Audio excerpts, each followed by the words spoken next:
Welcome to the Luz and Dolly show. I'm Luz. And I am Dolly.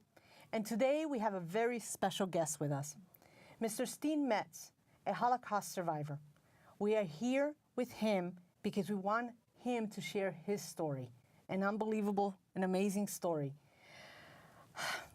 How are you today? I'm fine. Thank you for inviting me.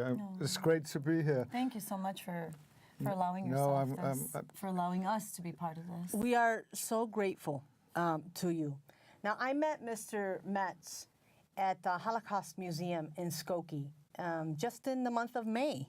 I went to a field trip with my son, and I was a chaperone. And I was so touched by his story, and I've been, I've studied the Holocaust a little bit in the past, but I was so touched by him that I just had to invite him to our show because I felt that it was so important what his message is, and he just wants to make sure that it is shared. So it's very important for me as a Holocaust survivor that I spread the word to as many people as possible. There are an increasing number of deniers all over the world, especially in Europe, and that's why I like the opportunity to talk to people whenever I can.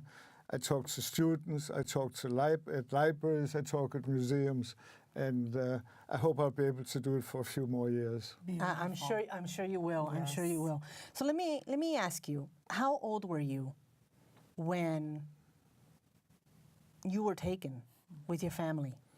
I was 8 years old. It was back on October 2nd, 1943. I never forget it. The Germans, the Nazis, had occupied Denmark for a little over 3 years, and suddenly they started arresting the roundup of the Jewish people in Denmark. The Jews in most other European countries, they were arrested much earlier. But it wasn't a coincidence that it was Rosh Hashanah or Jewish New Year, because they thought they were very good in planning, because they figured all the families would be home. Fortunate for most Jewish people, 95% of them were on their way to Sweden. Leading Nazi diplomat leaked the word that they were going to be arrested. They got tremendous help from the entire population. Unfortunately, we lived in the middle of the country, and we had not been warned. And my family, meaning my father, my mother, and myself, we were unfortunately arrested. One of the things that I have read and which really shocked me, but at the same time, I guess it didn't, it was the way everything was implemented, the system, as to identifying the Jewish families. Can you talk a little bit about that? I was going to say I'll be happy to. Unfortunately, I have to tell the story. Right. It's my understanding that they got help from IBM, unfortunately, and they got a lot of help from Mr. Watson, who was running IBM at that time, and it was the beginning of the early stages of the computer world. So they got a lot of help from him. In Denmark, it was quite different. There were only about 7,500 Jewish people in Denmark. And the Nazis went into the headquarters in Copenhagen. Most of the Danish Jews lived in the area around Copenhagen, and they literally stole the records. And anybody who would be a member of the Jewish congregation, their name, their phone number, and address was on it. And that's how they found out. But you also had to have like a passport, some documentation. Was that the same over there in Denmark, where you had to also wear the Jewish star? It was unique in Denmark. It was different for a number of reasons. We did not have to wear the Jewish star. Okay. In all other occupied countries, they had to wear the Jewish star or, as you said, an armband. Yes. And why was it different in Denmark? For a couple of reasons. There were relatively few Jewish people in Denmark. Okay. In Denmark, at that time, you're first of all considered a Dane. It doesn't matter whether you're a Catholic or whether you're a Jew. It doesn't matter what color skin. You're first of all considered a Dane. And Hitler was fighting on many different fronts, and he didn't want to devote any more resources to Denmark than he had to. and they loved the Danish food. We used to export it to Great Britain. Now it was exported to Germany instead, and we fed the local army of Germany. So Wow. it was quite different in Denmark. Okay. Very How unique. many, very unique. Very unique. How many years were you in captivity? We were in camp for 18 months, and today when I think back, 18 months, very, very fast. When you're in camp, 18 months is a long, long time. I wrote a book about it, A Danish Boy in Theresienstadt, and in the book I refer to it as 18 months in hell. And the worst part, my father passed away. He was literally killed by the Nazis. He was exposed to some heavy road work.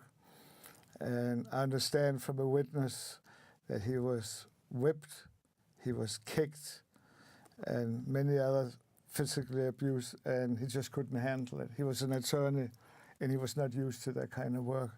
So he died of starvation after less than 6 months. Right. Very sorry. I know the lack of food was detrimental to many of the majority of the Jewish families that were in captivity. It's either they were killed or they were forced to work, and then they were starved, they were abused. And we talked a little bit about your mother.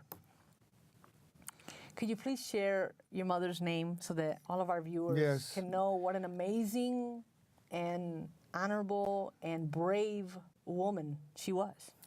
The first name, Magna, and I'll spell it M-A-G-N-A, and then of course the last name the same as mine, Metz. And when she was 38 years young, she lost her husband. They had been married less than 10 years.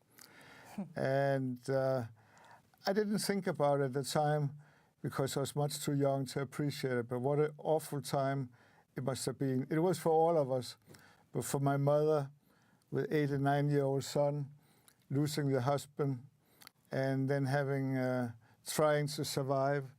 A lot of people ask her, did you ever give up hope? And she always said, no, you cannot afford to give up hope, especially not when you have a young son. And there were people that gave up hope, and they perished, they died. But my mother was very, very tenacious, and I like to think I've inherited some of those traits. So I think that was, first of all, you're lucky when you survive a camp. Yes. But Well, your mom, let me interrupt you. She actually managed to convince the soldiers to let you stay with her. That is which right. I thought was so powerful Yeah. considing Thank you. the times and the circumstances. So can you tell us a little bit about that? Thank you for remembering. When we arrived in camp, we were all separated, men, women, seniors, and children in separate barracks. Somehow my mother was able to convince the powers to be that I should stay with her, and she managed. And I stayed with her for the next 18 months. There were other children in the same barrack, but most of the children were in separate barracks. And she was really trying to look out for her 8-year-old son. Of course, and she definitely did. She did. she did You're a great- here. Yes, You're here. That's right. You're here. Absolutely. You mentioned the starvation, the food. I remember you sharing a story about the bricks. Yes. After 6 months, and unfortunately a couple of weeks too late to save my father, we started getting packages from Denmark with food, vitamin, and clothing. And one day my mother was unwrapping the package, and she couldn't understand why it was so heavy.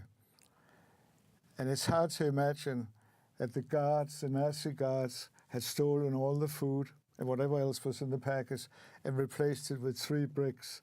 And that's why the package was so heavy.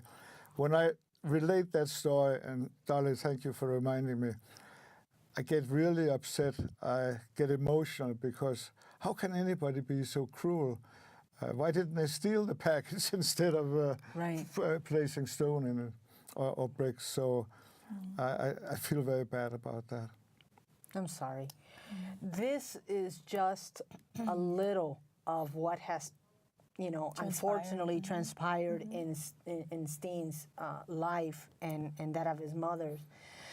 We will have a second interview with Steen because we want to make sure that we capture as much of his story as possible. Luz, is there anything else that you would like to add at this time? I always come from a place of love, and if there is anything that you could share with us from those 18 months that brought a smile to your heart and soul, what would that be? When we were liberated, that was the first smile in 18 months. Aww. We were liberated by the white buses that came from Sweden. Wow, that's fantastic. So that brought a smile. Thank you. Good. Thank you. Thank you so much. Thank you so much for Yes, sharing. yes. Stay tuned.